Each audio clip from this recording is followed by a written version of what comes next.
parle. Chaque jour, Charles et Carole vous présentent la leçon de l'école du sabbat.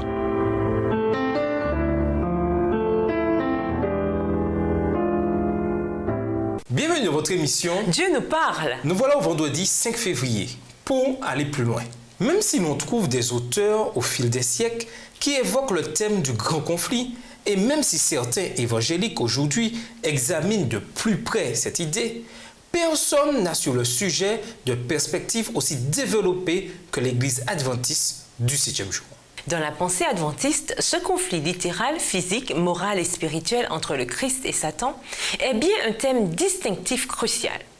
Ce n'est pas surprenant. Dans toute la Bible, il y a ce que l'auteur a appelé le thème de la guerre cosmique. Et parfois, comme dans la leçon de cette semaine sur les tentations au désert, ce thème s'affiche publiquement et de manière saisissante. L'idée d'une bataille entre le bien et le mal se voit même en dehors de tout contexte spécifiquement religieux. Le poète T.S. Eliot a écrit « Le monde tourne et le monde change, mais une chose ne change jamais. Depuis que je suis né, elle n'a pas changé. Le combat incessant entre le bien et le mal. » L'athée allemand Friedrich Nietzsche écrit « Arrivons à notre conclusion. Les deux valeurs opposées, bon et mauvais, bien et mal, se sont livrées en ce monde pendant des milliers d'années.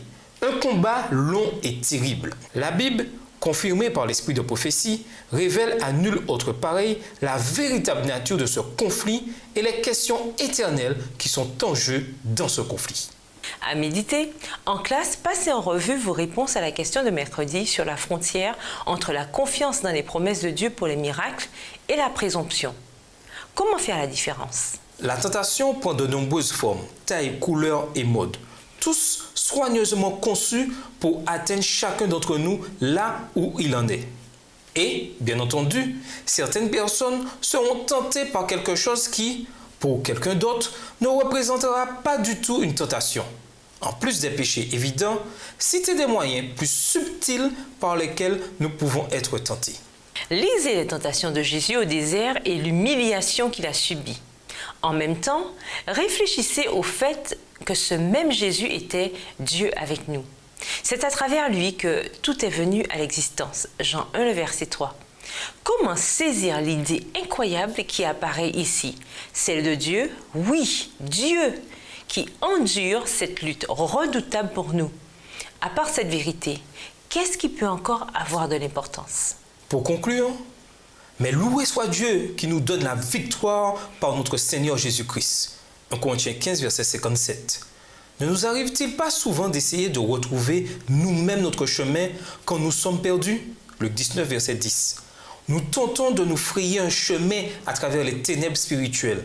Romains 7, verset 15. Et allons même jusqu'à nous appuyer sur notre propre sagesse. Mais chaque fois, la Bible nous rappelle que l'homme ne vivra pas de pain seulement, mais de toute parole que Dieu prononce. Deutéronome 8, le verset 3. Nous avons besoin de Jésus pour remporter la victoire sur le péché et sur nos désirs égoïstes. Si seulement nous faisions davantage confiance à Jésus, nous ne nous sentirions pas perdus dans le désert, luttant pour survivre à cette vie trépidante, déroutante, écrasante, difficile. Au revoir. Et à demain si Dieu veut. Dieu nous parle. Chaque jour, Charles et Carole vous présentent la leçon de l'école du sabbat.